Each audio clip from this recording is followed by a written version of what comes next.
Welcome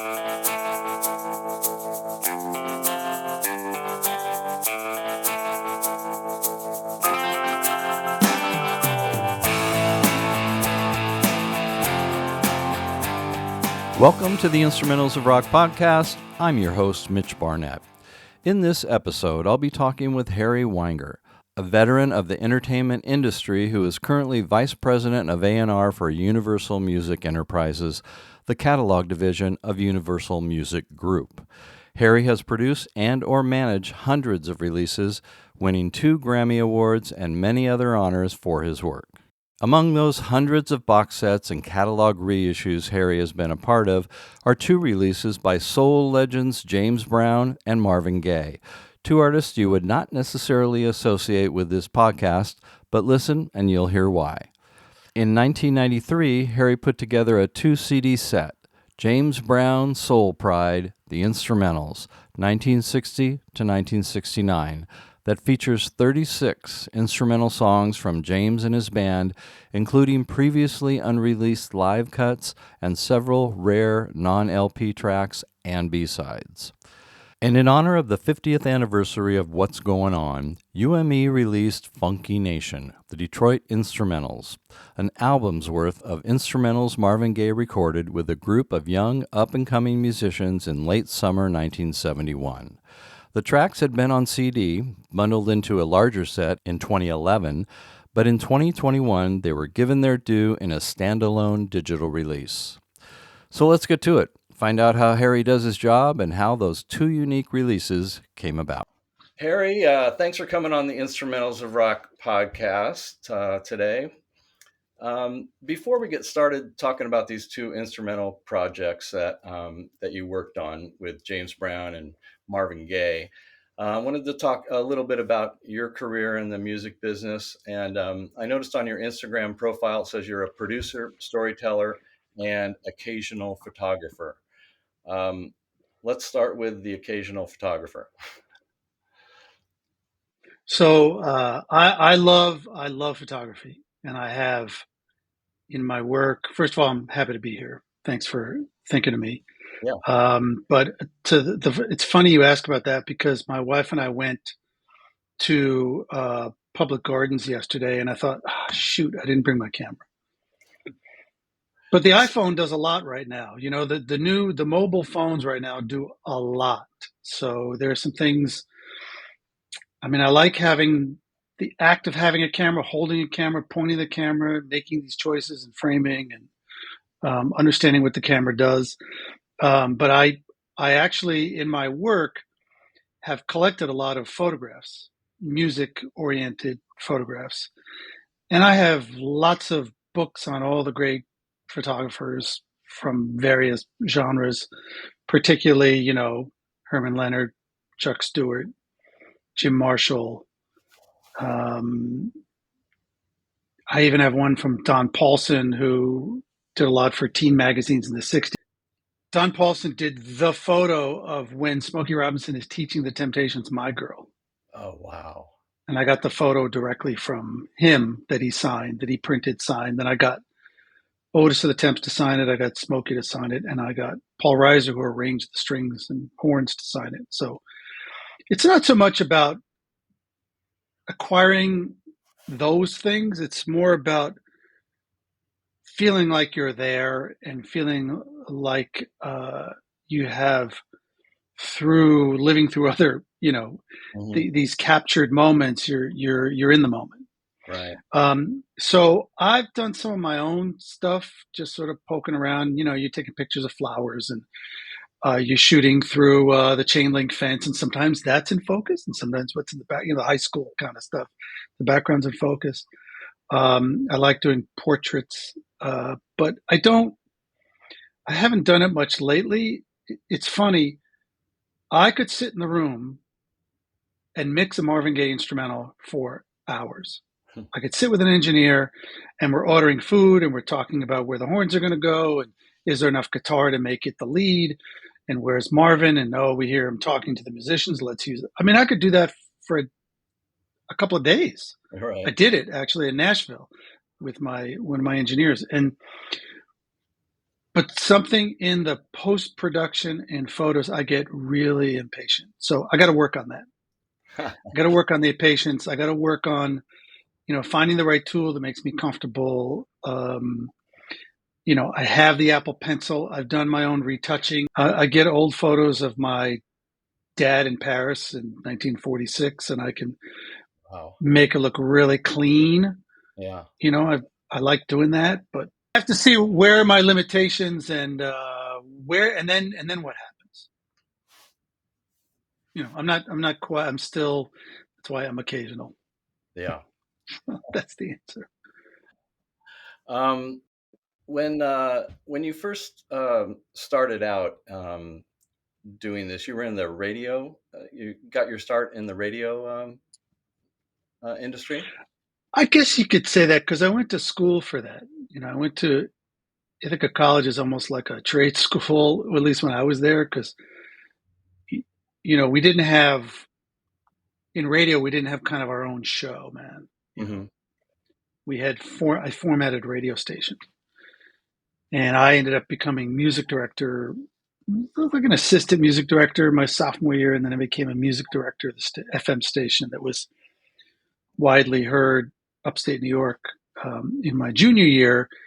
And we made a concerted effort to be branded. And I used one of the first computers on campus, which dates me, to create a computerized playlist. Not that how they were played is computerized, like a lot of these chain stations, but just that when we presented a playlist to labels, I had our top play tracks, I had our A tracks, our B tracks, our kind of wow tracks where we had jocks could play from a pool of things that were maybe the album cut from, at that time, Styx or Journey or something. I would throw in a Temptation song and I would get called out on it because we were a rock station, but that was a great learning. It was like extra school because I talked to the labels every week. I had permission to call out and get product because as a college station, you were either neglected or you had a college rep, and if you weren't, you're not in Boston, right? You're not in Chicago. You're not, you're in upstate New York, but we had a pretty big reach. Yeah. So we started getting more and more attention, and I started getting more and more attention from labels. And I lived in the suburbs of New York. So when I went home from college break, I would visit the labels. I mean, I was, when you're young, you're stupid. You don't know. You just go, I'm going to go to Atlantic Records. And I would call ahead and say, I'm coming in. Okay. And, sometimes they'd take me to lunch. Sometimes we'd hang out. I did a promotional disc for Arista that went to college radio stations where I didn't do any interviews. I cut up the interviews, and then same thing with a thing for Columbia Records. Then I took the tapes, made a reel-to-reel copy, and then sat and edited the thing in my house. Wow. On a reel-to-reel that I bought with money I'd made working at, wait for it, Radio Shack. So I was really, I was into audio, how things would sound, and I really liked cutting tape. That served me well in terms of where I ended up, which was I started a journalism career, if you would call it. I didn't study journalism, but someone hired me to write a column about radio. And then when I was done, not really done, but when I evolved out of a writing career, because I had done production, like I knew how to cut tape, in the digital era, digital editing is easy for me. The fact that I could see the sound waves and not have to guess where the bump or the click or the tempo or the beat or the thing or counting, and you can see it, oh, please, easy. So I'm glad I had that experience. So when I started working on catalog stuff, to marry those two, right, to be able to write notes or hire somebody to speak about the project that I was doing, and then I was comfortable in a studio. That's when I started the catalog thing. And how would you explain what it is you do now and what you've done for a majority of your career? It's always a funny thing to describe, but if you see my title, like I'm a VP of A&R, right? But A&R for catalog does not mean you're assigning people. You're not actively seeking new artists. You're to make hits. You're dealing to make future catalog. Mm-hmm. You're dealing with pre-sold hits, right? And so you're A&Ring, for example, Marvin Gaye. You're looking at the whole of the catalog. Right. What is available? What is not available? What audience is not being served? What part of his catalog would serve that audience? How do you attract a new audience? Is it a remix? Is it a reissue? Is it something like a deluxe edition, which becomes its own story, and therefore, because the story travels through the media, that sheds light on whoever it is a deluxe edition of, like a Let's Get It On deluxe edition, sheds light on Let's Get It On. Right. And if it gets a few more people to stream by whatever your bucket is, to learn about what's going on, Let's Get It On and play it, great. If you go to the bonus tracks, even, it's great for me because I think it enhances the story. Nice. So, yeah. So sometimes it's as simple as, I'll go back to Let's Get It On because it's on my mind. Okay, it's on vinyl, but maybe for Valentine's Day, we should do a nice red color vinyl as a kind of limited edition. There's not a heavy lift there because the quote unquote product is complete, but the story around it maybe can be enhanced by the fact that it's red vinyl. He talks about love and lust and the breakup of a marriage in this song and the discovery of a new love. And, there's a narrative there that you can enhance by having something as simple as red vinyl. And then, of course, it's what color red and what kind of red and what pressing plant.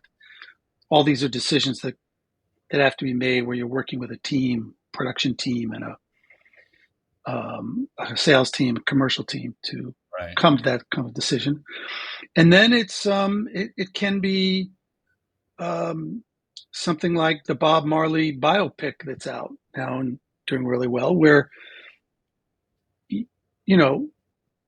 you're in that specific situation, you're being asked to deliver a particular version of a song to be a part of a movie. You're not necessarily aware of what the script says or what the actors are saying around it, but they need a particular version of a particular song, and you have to find either stems, session, a cappella, a live version.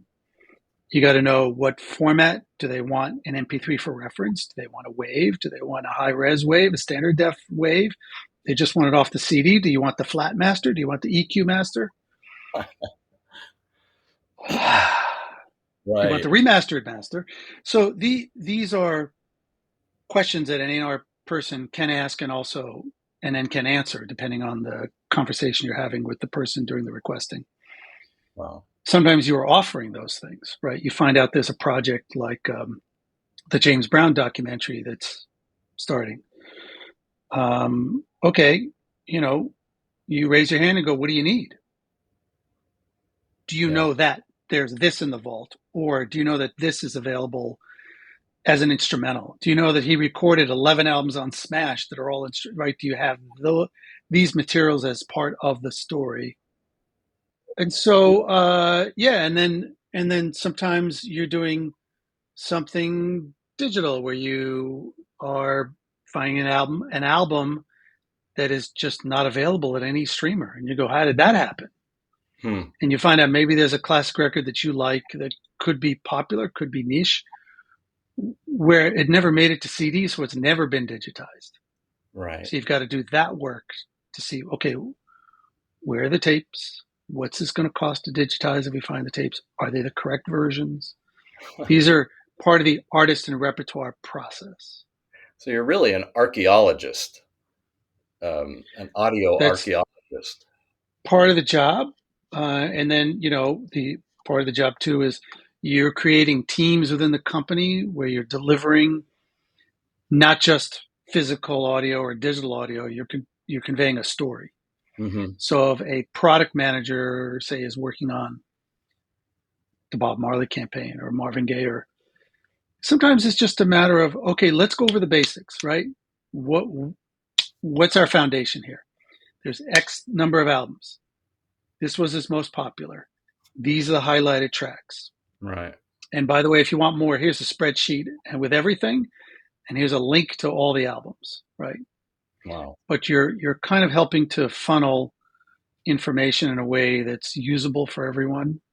Mm-hmm. And you create real bonds with people because I'll tell you, it never fails. You know, I can say I'm a producer, but one of the projects you're going to ask me about is something that someone from the, in the commerce team came to me and said, we should be doing something on what's going on for the 40th or 50th or whatever it was. You're going to go, I've done that already, right? Go, yeah, but there must be stuff. And I go, I don't think there's stuff. But it came from a dialogue between us and me knowing that if someone is asking, something's in the air, right? I always take that tack like, shit. Now I got to look, right? Yeah.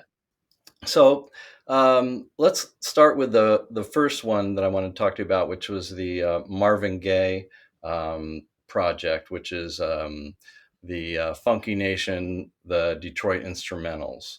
What's the history of that recording and how did that come about? It's pretty interesting. Yeah, so you have to go back to the 30th anniversary. There's kind of my friend Cliff White used to call it a potted history of how these tracks emerged.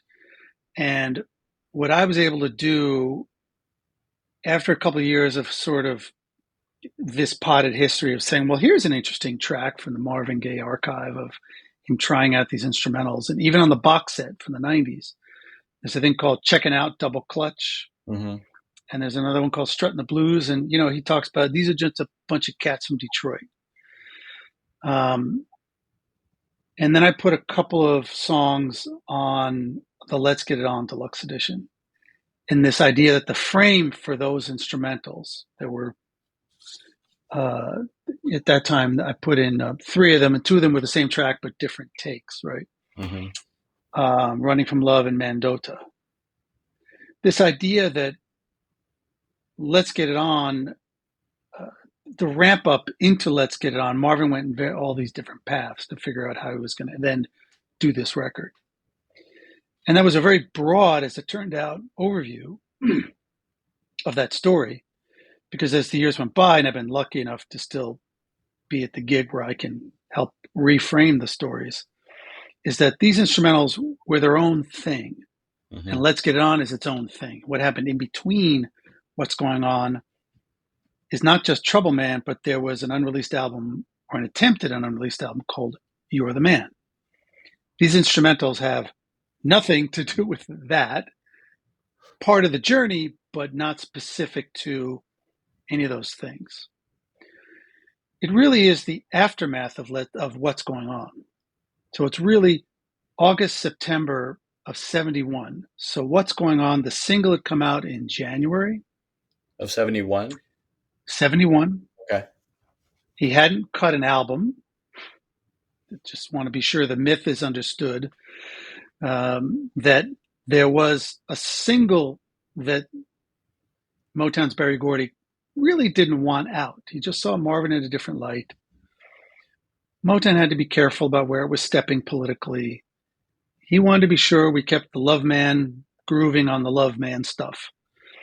Didn't really like it, but of course Marvin spoke to a generation and the record blew up overnight. And Berry Gordy turned around to Marvin and said, that song that I didn't want out? I need a whole album like it. And he said, okay, no problem. He hadn't cut it yet. He hadn't written anything yet. Huh. That was mid-March to the end of March. He cut the rest of the album. Album comes out in May. People are screaming at him to tour. He doesn't tour. I think he does 1 or 2 shows. He did in 72. I think he maybe did a couple of things in 71 for charity, but he did not tour. What he did was, as Marvin is now the Oracle, and Marvin is speaking for everyone. Right. Upset about the Vietnam War and upset about what's happening in urban cities, what's happening all over the world. He's like, I'm not doing it.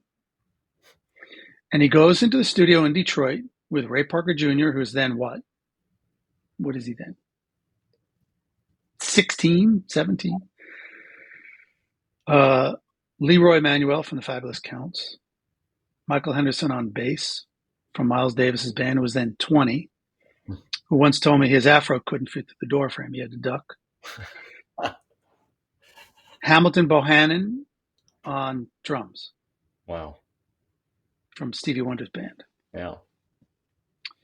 And they jammed. They just jammed. And they noodled around, and there really isn't much going on in terms of melody. But they kind of effed around and, did some shit. And all these tracks got titles. None of them are like untitled instrumental or some shit I made up. It's right. Just they all have titles. And so for the 40th anniversary, so in 2011, I expanded that idea of what is Mandota and what is Running from Love and what else is there, like Daybreak, Country Stud, Help the People, Infinity, Mandota, and taking those songs in the box set and putting them in this context. So Checking Out and Double Clutch were part of the story. So it was on a collection where it was the CD of the original album, some box, some bonus tracks, a second disc of these Detroit sessions that we called them. And then to keep the Detroit theme, we had one piece of vinyl, which was the Detroit mix of the album that had yet to be on vinyl. So then we come to the 50th, and now that streaming has taken hold, all these elements were kind of bunched up in one deluxe edition, again, without a real proper framing. So that's why there is a compilation called Funky Nation, because there's what's going on, those sessions, those bonus tracks, that vibe, those singles, that moment, and Funky Nation, well, what I called Funky Nation, those instrumentals to me were a separate thought. Right. As a result of what's going on, not necessarily attached to what's going on. Mm-hmm. Although, if you have this collection from the 40th anniversary, I'm very happy if you enjoy it, because a lot of heart and soul is in that. But those mixes, those versions ended up becoming their own thing. And the fact that, we got a lot of interest in these instrumentals that weren't there really before, and you seeing them as a separate entity tells me that they needed to have that separate thought. They need to have their own focus. And the other thing I wanted to mention, I may be preempting your question, but the key thing about these is that it's not just tracks created for Marvin Gaye and he didn't show up. Mm-hmm. There's a few of those in the vault. Producers get assigned to Marvin Gaye and he's not there. He instigated these sessions. He's the co-writer, he's the producer, he's talking to the band. We used as many countdowns where he's giving the countdowns as we could, so you could be assured that these are Marvin Gaye instrumentals. I mean, obviously they came in and he brought these guys in and they did this music. Was it at the time with the idea that it was going to be released as a all instrumental album? Well, I think, I wasn't there. A lot of people think I worked for Motown, but I wasn't there. And, the vibe is that I think Marvin needed an escape. He needed to be with musicians and just jam. And Marvin also would start things and abandon them, especially if a record wasn't a hit. Imagine if What's Going On, the single, wasn't a hit. He probably wouldn't have written the album. Right. You're the Man was a R&B hit, but never showed up on any subsequent, was not really a pop hit, and then didn't show up on any subsequent greatest hits records. Mm-hmm. He never finished the album, and You're the Man wasn't a hit. Let's Get It On, just to get some folks listening can get an idea of Marvin's MO, so I'm not talking out of my ass, is look at Let's Get It On. I know from the timeline of the sessions that he recorded with Ed Townsend, then abandoned the sessions. Wow. He didn't fit. He recorded 3 out of 6 tracks. And Motown managed to convince him to come back and do another session that he also abandoned and didn't really do any vocals for, which are other instrumentals we could talk about. But the only way he got to finish the album was Motown pulled Let's Get It On from that early session with Ed Townsend, mixed it as a single. Comes out, it's a hit, finishes the album, like What's Going On. And if you'll notice, supporting my theory, and I've talked to people who did work there that support this, but listen, what's the B-side of Let's Get It On? It's a 4-year-old, or 2, how old is it? It's like 3-year-old album track. Wow. It's a cover of I Wish It Would Rain. And by then it's 2.5, 3 years old. They didn't have anything else from the session. They didn't have anything. So they put it out. So I think in this case, you've got an artist who has a smash. He's proved his point. I need to do this kind of music. The people have responded. I don't need to go out there and shake my ass, which is what he called touring, you know. I don't need to. Yeah. And he was scared too. He had horrible stage fright. Read my friend David Ritz's book, Divided Soul. Marvin just had a hard time getting it up for getting on stage, like being in the studio. He liked being in the room with musicians. Now, whether he'd go back and finish these, you know, did he abandon them because he was started to work on something else, or did he just want to go and hang? You know, I mean, not that you asked, but the tracks on these Funky Nation are pretty heavily edited. You know, these jams will go on for 5-6 minutes. I think the tracks are 2-3 minutes. Oh, okay. Because there's just enough to leave you wanting more. And was this? I should know the timeline with Tammy Terrell and her passing. Was right around that time? Yeah. So Tammy Terrell dies in March of '70. He cuts What's Going On in June 1st. This timeline that he went in with these guys, had he played with them before, or he just knew them because they were the kind of the hot buzz guys at the time, sort of thing? Or how did those guys get chosen? And it's so interesting to see what, you know, how their careers went on. I mean, obviously he picked the right ones. It just seems so much like he just wanted to do something totally opposite of what he had done before. I mean, I would agree. And then he also cut them all at Studio B. He didn't go to Hitsville. He went to Golden World Studios to cut these. And that was in Detroit, but not near West Grand Boulevard, you know. So Barry Gordy had bought up the competition at Golden World. They kept the studio late '66, you know. So they used that room for strings and for other overdubs, and that's where Marvin went. It's fascinating. I don't know that we'll ever know the answer, but it's definitely, you know, it's August, September '71. There's maybe one overdub in December of '71, a couple overdubs in December of '71. And then Running from Love, they added strings like in early '72. I do want to say as a thing that just excited me a lot is that when SZA first emerged, she did an EP. She had a track called Sweet November. And basically she sings over Mandota. Oh, wow. Yeah. Oh, that's cool. So somebody heard it, you know, somebody figured out that was worth, you know, and that's all I would hope to see, that there's some kind of vibe in those tracks that are, you know, that are inspiring or worth a listen.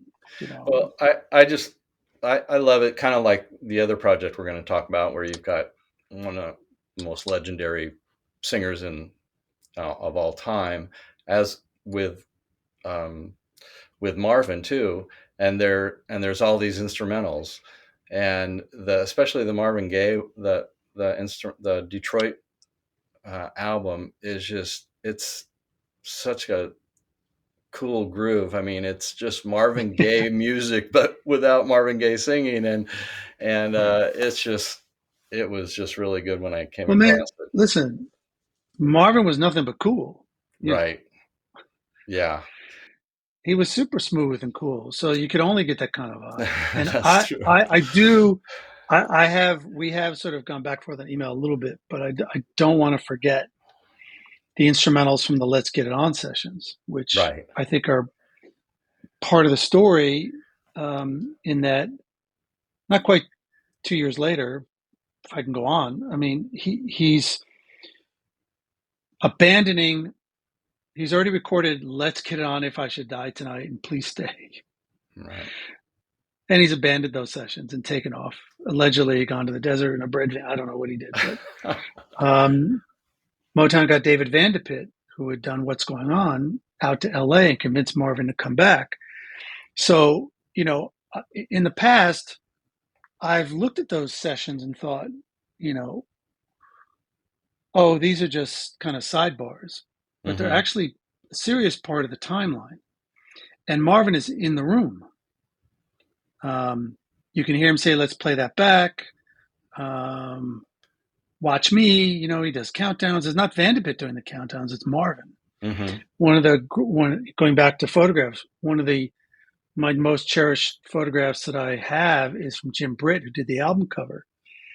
And he's got Marvin and Vanderpit at the studio, and Marvin is getting ready to stride really fast over to Wilton Felder, who was then playing bass, to give him some ideas about what he wanted. So Marvin is clearly directing, producing the sessions. He's not, they're not constructing material so that Marvin might put vocals on it later. He is in the room saying, "This is what I want." And Herbie Hancock is playing piano. Just thought I'd tell you that. And then he abandoned those sessions and then, ended up finishing the record. And then the other instrumentals that we can talk about are within the Ed Townsend sessions. There are 3 songs that they don't finish. Ed does lyrics, but Marvin doesn't do anything with them. So there are 3 more songs that are instrumentals on this deluxe edition that I like to bring up because I want people to hear it. It's just to hear, Marvin is now even more confident as a producer and more specific about what he wants, and is trying out a few divergent paths to get to what eventually becomes the album. I think in the way that we look at Picasso sketches and notebooks of Da Vinci, that Marvin in the Pantheon is a great artist. It's okay sometimes to look at what he's working with.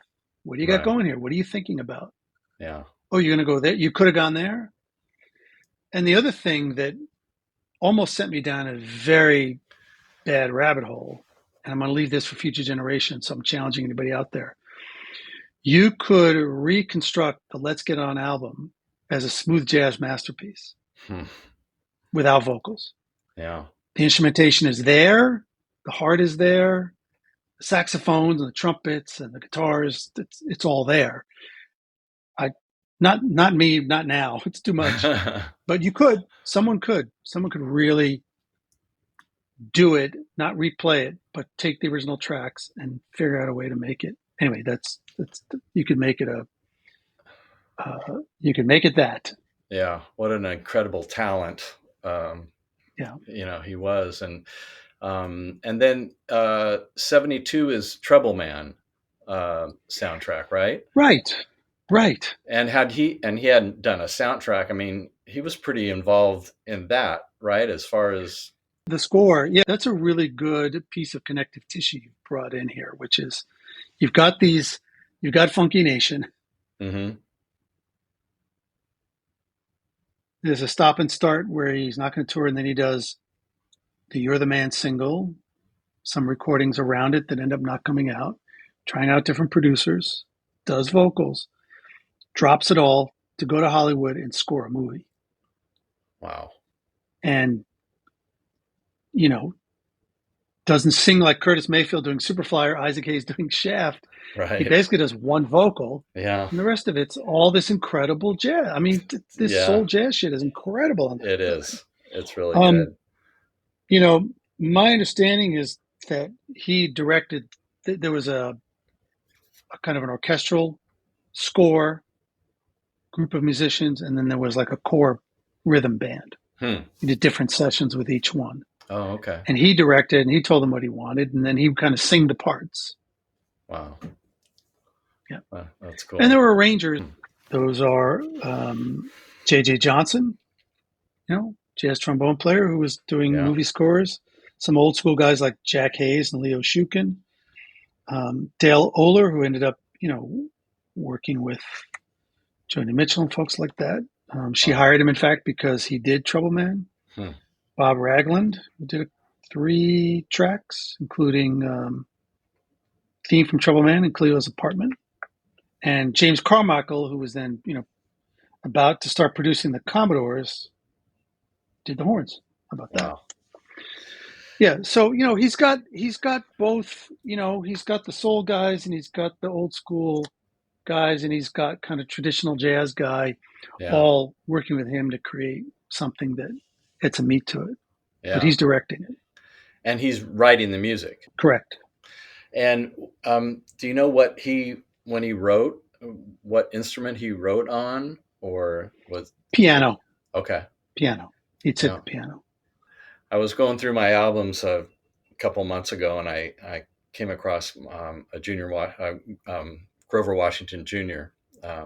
Album, and he does a version of Trouble Man on there. It's a great version. Yeah, I grew up from the Soul Box, isn't it? Yes, the Volume 1 or something like that. Yeah. Yeah. Yeah, that was good. I worked at a record store in my early 20s, and the manager there was he loved jazz, and we used to go over to his after work, go to his little. He had a little trailer down in Newport. We'd go down there, roll a joint. He'd pull out his sax and put on the Junior Man and start blowing with the Junior Man, and then we sit down and have a beer and talk. With Trouble Man or Junior Walker? He always called Grover Washington. He called him Junior Man. I don't know if anybody else did other than Vince. I got you. That's pretty cool. But and that's where I fell in love with Grover Washington Jr. and so that's how I came across his. I loved it playing Inner City Blues. He did Marvin's. The arranger on that record is Bob James, right, on Soul Box. Yeah, I noticed that. Yeah, man, yeah. So let's talk about the James Brown Soul Pride, the instrumentals, 1960 to 1969. You got it. So I love doing that project. Oh, that whole 2 CD box set, and a great story that was told on the inner sleeve in a little booklet. Yeah, the liner notes. Yeah, and it's really it's about the band as much as it's about James Brown, and there was so much I learned in just that little booklet. But when he first started in his career, he was really a musician as much as a singer. I mean, starting with the Flames and all that early stuff. I mean, he was really not just a frontman singer, right? Well, I think James could convince you that he was a decent instrumentalist, right? Because he played organ or piano, like he does the piano solo on Sex Machine. Mm-hmm. He's the drummer on Night Train, his single Night Train. Yeah. I don't doubt his confidence. I don't doubt any sort of drive on his part to put the band front and center. Mm-hmm. He was not going to be, I think because his sound and what he intended was so unique that he couldn't just have a studio band play it. Mm-hmm. It had to be his band. He had to direct the band. Yeah. And, he did something that I don't know if anybody would do nowadays. I mean, nowadays people have alter egos and, and people sometimes go by interesting names. Like Beyonce has Sasha Fierce. These are kind of alter egos. James Brown wanted his band to be front and center.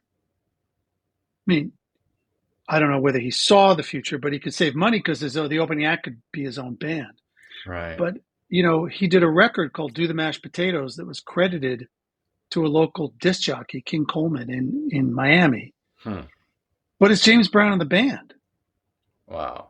And it was a hit. They're touring all over the place as King Coleman in those early 59, early 60, And so finally King let him have a single and, have him do instrumentals. And he did a cover of Hold It.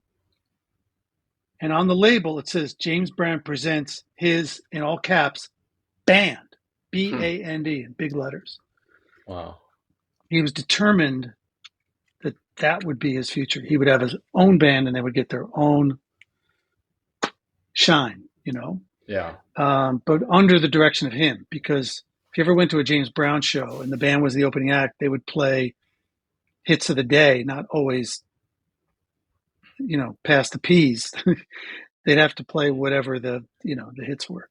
They're playing instrumental versions. The James Brown band that opened up for James Brown are playing instrumental versions of current hits of the time.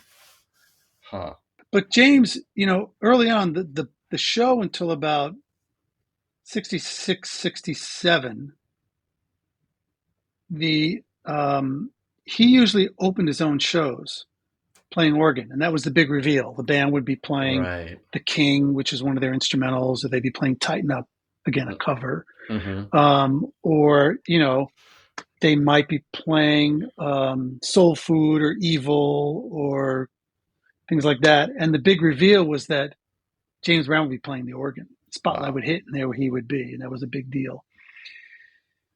That later shifted to where he'd come out and sit on a stool and sing That's Life, Kansas City, kind of standards. So he was the ultimate showman kind of thing.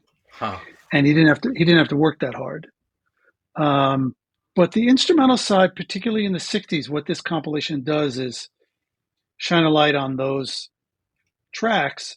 And also, because he did so many albums on Smash that were instrumentals, there's a lot of filler. Mm-hmm. We're not necessarily the album, if you wanted to hear Papa's Bag or Cold Sweat, you didn't really go to those records back in the day. So what I wanted to do with this compilation is not only document the singles that were released that may not have been on the albums, but then pluck from certain albums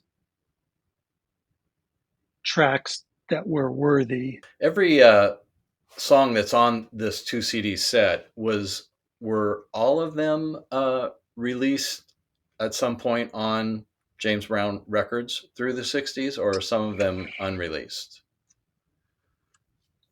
Well, all of them were on various albums. There were a couple of kind of non-LP singles. Mm-hmm. There was, I threw in like, if there was a mono single and I found the Stereo Master, I would put out the stereo. Yeah. There was Grits and Soul was a great record. There's a couple of tracks from that. But I did find, like Devil's Den, which was a really big opening set track for the band. I found a live version from 66 that was just on fire. Wow. And we put that on the compilation. And then he updated Mashed Potatoes from that in that same show. We put that out on the compilation, which you can stream. And the other one that I really love is because I eventually put out the whole show from Dallas in '68, August of '68, where the band does Tighten Up. Maceo does the little asides where he's calling the band. Mm-hmm. So it's not strictly an instrumental, but man, Yeah. the trumpet solo on that thing is just amazing. You know, I found a different mix of Funky Drummer that was supposed to be on an album, but didn't come out. So some of them were, you know, newly mixed. Some we found the masters. A lot of quotes or, you know, short little interviews from the band members in that booklet. Was that something that you found from previous interviews? Was that something you all did at that time? Well, I think at the time, you know, it's too bad most of these guys are gone, but you know, we did this back in I guess a little over 30 years ago. So I think these are all, I mean, again, yeah, if I talked to Bird or Lewis Hamlin, Bobby Bird, I would have put it in there. I don't think, again, like I said, I don't try to remember everything because my brain would fill up, but yeah, I mean, you've got the chicken, and Pee Wee Ellis is a big part of this. Pee Wee Ellis and Maceo. Right. Maceo takes the solos, but Pee Wee Ellis as a writer and arranger is really key to the band. Right. Once you get past the kind of late jump band, blues band, Bill Doggett type of honky tonk instrumentals, you get into something more sophisticated when you get into the Popcorn, Chicken, Come On in the House. You know, you got the barn burning sax records evolve into something a little more of which you can sink your teeth into. In the Middle was a Pee Wee Ellis record. Soul Pride was a Pee Wee Ellis record. You know, he's just really digging into the funk and the little tickly guitar scratches, and he's got a way that the rhythm section of the horn section. Well, first of all, the rhythm section really has to lock. How do you interact with the horns?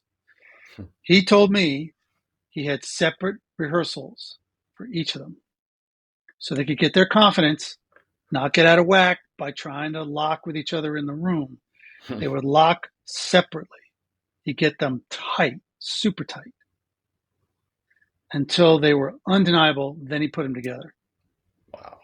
And that's where something like, you know, Say It Loud, which is actually on an offbeat, right? Or you get, I Got the Feeling. How do you play that record? And everything's just cooking and cooking and cooking and cooking and nonstop. And you've got to watch James do his shout and go. So, you know, that's from Pee Wee Ellis having taken over the band in '67, begins to instill a bit of pride and a bit of confidence, in addition to the showmanship. Right. They have real extra musicianship. Not that Nat Jones was a slouch or the band before that was a slouch. We're slouches at all because they made their bones. You know, James made his bones on that band. But once you get into 67, 68, 69, man, you know, Mother Popcorn, The Popcorn, Low Down Popcorn, Let a Man Come In and Do the Popcorn. And, you know, we have all these instrumentals in addition to those because of his deal with Smash, where he he was protesting his deal with King, so he signed with Smash and was able to do instrumentals. As long as they were in vocals, he was cool.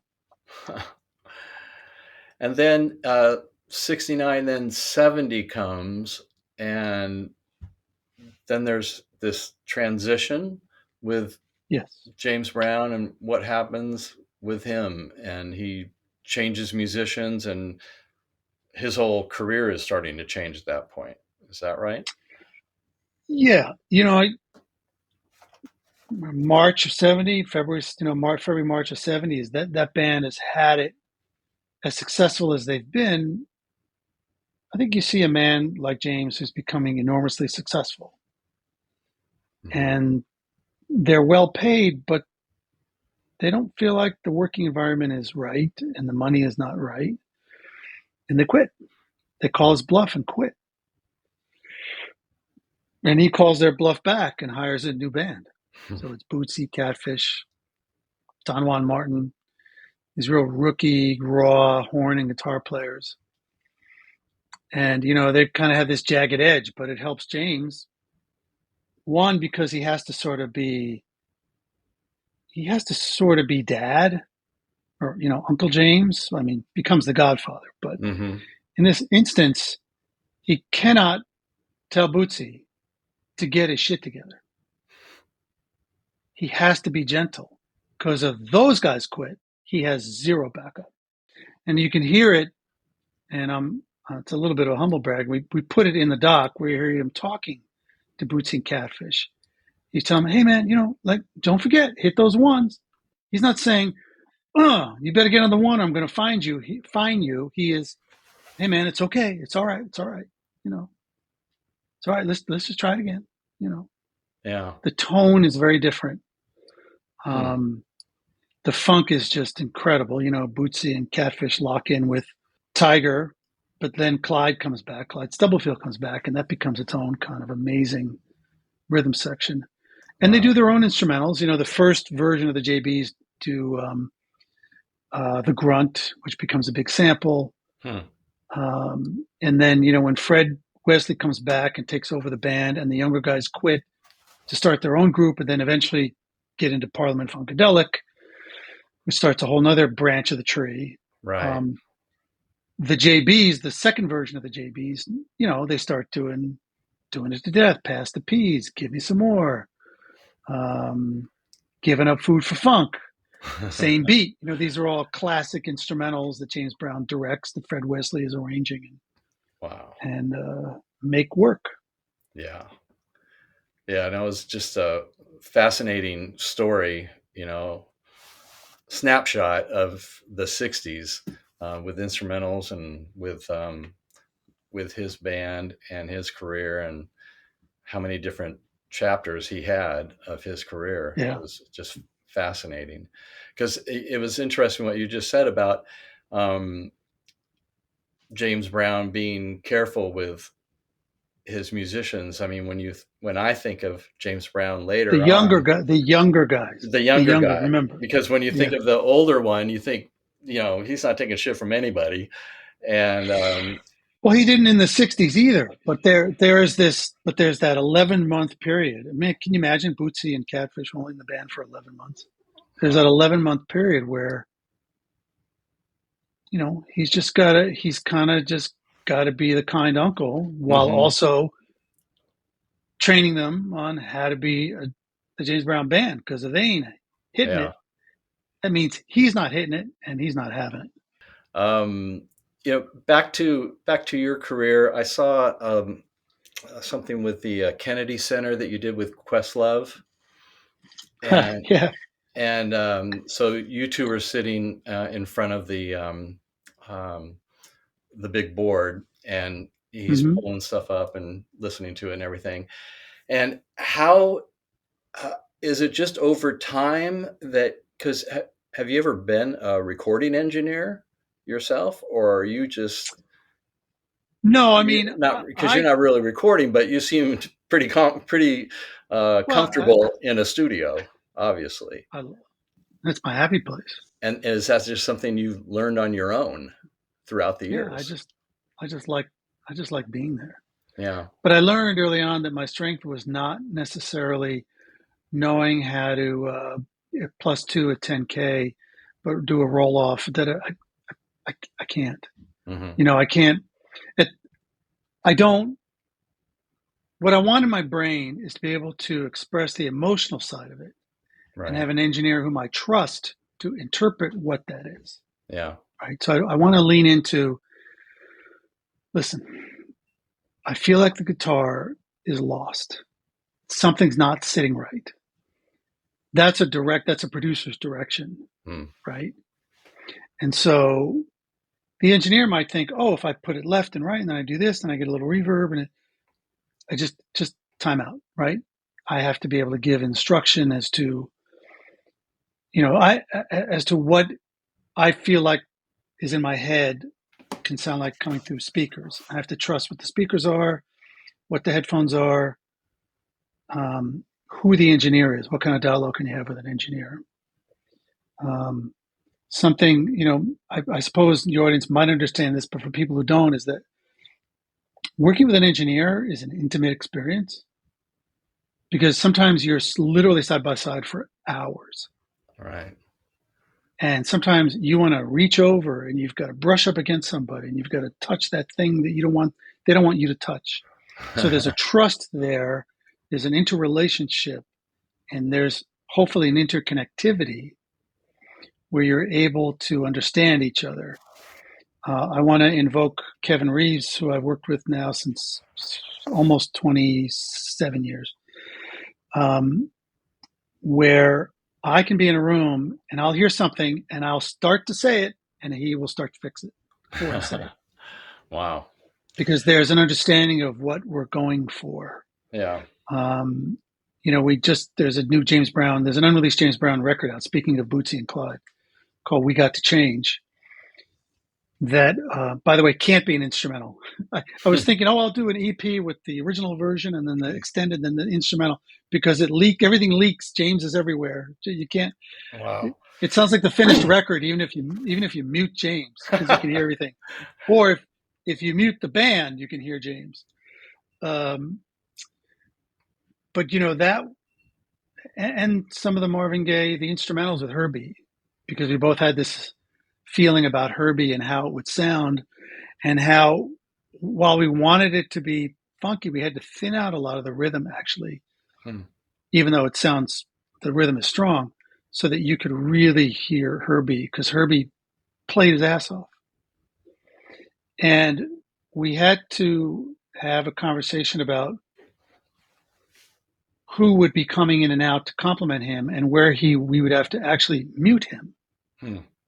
Like kind of arrange it for Marvin. Marvin's not here or even arrange it for Herbie, because Herbie maybe was just told, as Marvin would often do, just play. Right. That's what he did on Trouble Man. He told Trevor Lawrence, the sax player who's overdubbed all over the entire album, just play. We'll figure it out later. Do the mutes and bring things in and out. So I took that as inspiration to go, how do you mute Herbie Hancock? Well, because maybe he shouldn't come in until the intro is established. But thank you for saying that. I really want to stay focused on the emotional content and the sound, the response, and not be really concerned with compression and levels and echo and dBs and all the new plugins that people I work with are very well versed in. Right. I have a Pro Tools rig on my laptop, but it's literally, in case there's something I need to hear, I don't need to book time in the studio to hear it. I can just throw it into Pro Tools. And I can certainly bring up the vocal, make sure that everybody's in pitch. I can do my little amateur stereo spread. Then I have a language, right? Then I have a musical language to go to an engineer and say, here's what I'm hearing. Can you do this? This passage right here. Can you mute that, but then bring it up in this passage? Okay, Marvin's chewing gum here. How do we get rid of it without getting rid of the room ambience? Right. That kind of thing. Those are the things I'm concentrating on. Well, it's interesting what you do. You have such a responsibility. You're not a producer that's working on a new piece of music with the band or the artist right next to you, and you're suggesting something. I mean, you're working on something that's already been done, and you're saying, okay, we want to do this, we want to do that. There must be times where I guess you have to be confident in what you're doing, but where you're thinking, is this the right thing to bring this up or to bring that down or to change that or not have that? And what an interesting position to be in. You're attempting to enhance history, not necessarily alter anyone's intent. And sometimes you don't know what the intent is. You might be guessing, but I welcome anyone to want to change anything after I vacate the seat. But, you really want to, it's so important to be open to hearing what's going on. What is the legacy? Is this valuable? And how do you not screw it up? Right. Just don't screw it up.